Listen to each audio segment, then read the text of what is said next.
एक फिल्म आई थी, आप देखिएगा कभी अगर मौका मिले। उस फिल्म का नाम मेरे ख्याल से था राइट और रोंग, या राइट या रोंग, ऐसा कुछ नाम था। सनी देओल था उसमें और अजय देवगन भी शायद था। देखिए आप लोगों ने फिल्म? कितने लोगों ने देखी? हाथ खड़ा करें। ठीक है।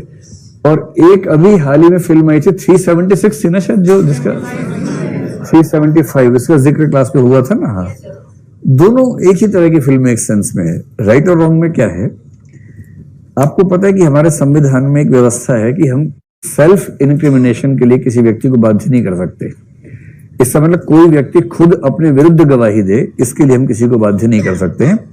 मेरे ख्याल से आर्टिकल 23 में ये बात, वो है ना 20 क्लॉज 3 में ये बात लिखी है। तो इसका मतलब ये है कि अगर क्रिमिनल मामला है, सिविल में कर सकते हैं, क्रिमिनल मामले में आप किसी अभियुक्त से ये नहीं कह सकते कि अपने खिलाफ गवाही दो, और अगर कहेंगे तो उस गवाही का कोई मूल्य नहीं है। इसका व्यवहारिक जीवन में मतलब ये होता है, मान लीजिए कोई अपराध आपके घर के आसपास हुआ, पुलिस आपके पीछे पड़ गई और अब घबराए हुए बुरी तरह से कि बिना बात के फंसा दिए, और पुलिस ने ये भी कह दिया कि हमने देखा तुमको ऐसा करते हुए, तुमने ही किया, 4 लोग और कह दें, झूठ बोल रहे हैं, और पुलिस के 8-10 लोग आपके आसपास बैठे हुए हैं, एक दो ने पिस्तौल निकाल रखी है और कह रहे देख भाई, जिंदा रहने का एक ही तरीका है, चुपचाप कबूल कर ले। अब आपको लग रहा है कबूल नहीं करूंगा तो जान से मार देंगे, तो कबूल करना इज बेटर देन डाइंग। तो आपने कहा ठीक है सर, मैं कबूल कर लेता हूं। उन्होंने स्टेटमेंट लिखवाई, आपने लिखी कि हाँ ऐसे ऐसे मैंने किया था, बम मैंने लगाया था, ये मैंने किया था, आदि आदि लिख दिया। अगर कभी जीवन में ऐसा हो जाए ना, तो ध्यान रखना है कि इस स्टेटमेंट की कोई वैल्यू नहीं है। पुलिस वाला कहे कि बोल तू नहीं किया था, जोर से बोलना, बोला माइक लाओ पहले, ऐसे नहीं बोलूंगा, माइक पे बोलूंगा मैं, तो माइक पे बोलना, अपराध मैंने किया है, मैंने गोली चलाई थी, ऐसे करना। इसकी कोई वैल्यू नहीं है, क्योंकि सेल्फ इंक्रिमिनेशन मीनिंगलेस है। और कानून कहता है साफ साफ कि जब तक जज के सामने अभियुक्त ऐसा नहीं बोलेगा, उसकी आत्म स्वीकारोक्ति की कोई वैल्यू नहीं है। ये इसीलिए है कि 1000 अपराधी भले छूट जाएं, एक भी निर्दोष को सजा ना मिल जाए, और हमारा सिद्धांत पहले वाक्य को ठीक से पूरा करता है। सेकंड तो हो ही जाता है, लेकिन पहले वाले को ठीक से पूरा करता है। 1000 छूट ही जाते हैं और एक तो खैर नहीं मिलती सजा आमतौर पे, ये होता है। तो सेल्फ इंक्रिमिनेशन वाली जो बात है ना, उससे अगर आप इस चीज का लिंक समझना चाहें कि इस फिल्म में क्या हुआ, कुछ लोग आजकल कहते हैं, सुप्रीम कोर्ट के पास सुझाव आया कि भाई किसी ने अपराध किया या नहीं, इस पर सरकार इतना खर्चा क्यों करती है। सिंपल है, एक लाई डिटेक्शन टेस्ट होता है, उससे चेक कर लो, क्या दिक्कत है। आजकल तो और भी तरीके उसके आ गए हैं, पॉलीग्राफ टेस्ट आ गया है, नार्को एनालिसिस आ गया है। नार्को एनालिसिस में ऑब्जेक्टिविटी काफी ज्यादा है।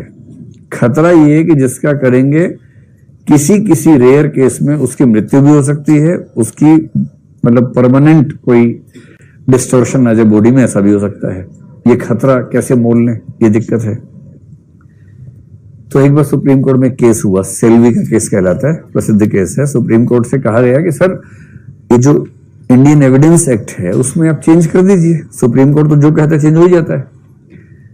अगर लाई डिटेक्शन को, नार्को एनालिसिस को हम मान लें कि अपराध शास्त्र में मान्य तरीके हैं, तो हर अपराधी फंसेगा, एक भी निर्दोष नहीं फंसेगा। कितना सिंपल है। केस चल रहा है, आपको डाउट है 4 लोगों पे, चारों का नार्को टेस्ट कर लीजिए, और नार्को का मतलब उनको एनेस्थेसिया की डोज देके अर्ध बेहोशी की स्थिति में ले जाइए, जहां उनका दिमाग उनके कंट्रोल में ना हो। तब उनसे आप सवाल पूछेंगे, सवाल ऐसे कि यस और नो में आंसर दे सके, और उन आंसर्स के बेस पे ये अनुमान हो जाता है, लगभग ऑब्जेक्टिवली हो जाता है कि इस व्यक्ति ने क्या किया था, क्या नहीं किया था। कितना सिंपल है। तो ये फिल्म इसी पे थी, लाई डिटेक्शन टेस्ट पे थी। लाई डिटेक्शन का मतलब ये होता है कि मूल विचार ये है कि जब हम झूठ बोलते हैं, हमारी हार्ट बीट्स बढ़ जाती हैं, सच बोलते हुए हार्ट बीट्स ठीक रहती हैं। मूल कंसेप्ट ये है, यूज करते हैं। हाँ, तो इस फिल्म में वही थी मैं कि एक अपराधी है, अजय देवगन शायद अपराधी है, सनी देओल शायद पुलिस वाला है, वो जेल में है, उस पर लगातार टेस्ट हो रहे हैं, लाई डिटेक्शन के टेस्ट हो रहे हैं, पर वो इतना घाग है कि उसको अपनी हार्ट बीट्स पे ही पूरा कंट्रोल है। कोई व्यक्ति झूठ बोलते हुए अगर सुपर कॉन्फिडेंट होगा तो हार्ट बीट्स नहीं बढ़ेंगे। अच्छा, 4 पुलिस वाले आसपास खड़े हैं, आपसे पूछा आपका नाम क्या, तब भी बढ़ जाती है हार्ट बीट्स, के नाम क्यों पूछ रहे हैं, लेकिन आप नाम सच बता रहे हैं उस समय बढ़ तो जाती है। हार्ट बीट बढ़ते तो कई फैक्टर्स हैं। इसका मूल ये है कि झूठ बोलते हुए बढ़ेंगे, सच बोलते हुए नहीं बढ़ेंगे। मतलब पहले कूल करने के बाद, शुरू में नहीं, कूल करने के बाद। और ये व्यक्ति इतना घाग है कि इसकी हार्ट बीट्स बढ़ती नहीं है जब तक ना चाहे। टेस्ट कर करके थक गए हैं मनोविज्ञान के लोग, सारे रिजल्ट्स वही निकल रहे हैं जो वो चाह रहे कि निकले। उसका जेल में व्यवहार एकदम वैसा है जैसा होना चाहिए, क्योंकि इसको मनोविज्ञान के सारे सिद्धांत पता है कि कौन सा व्यवहार करूंगा तो मनोविज्ञान के लोग क्या निष्कर्ष निकालेंगे मेरे बारे में। और अंत में इसको छोड़ दिया गया क्योंकि सारे टेस्ट कह रहे हैं कि वो बेकसूर है। और जब जेल से निकला है तो आखिरी वाक्य वैसा ही बोला है जैसा 376 में उस वकील को उस लड़की ने बोला है। कैसा वाक्य, समझ गए? जिसका मतलब है कि तुम्हारी सारी जो व्यवस्था चौपट है, दरअसल मैं ही हूं और तुम मुझे पकड़ नहीं पाए, पकड़ पाओगे भी नहीं।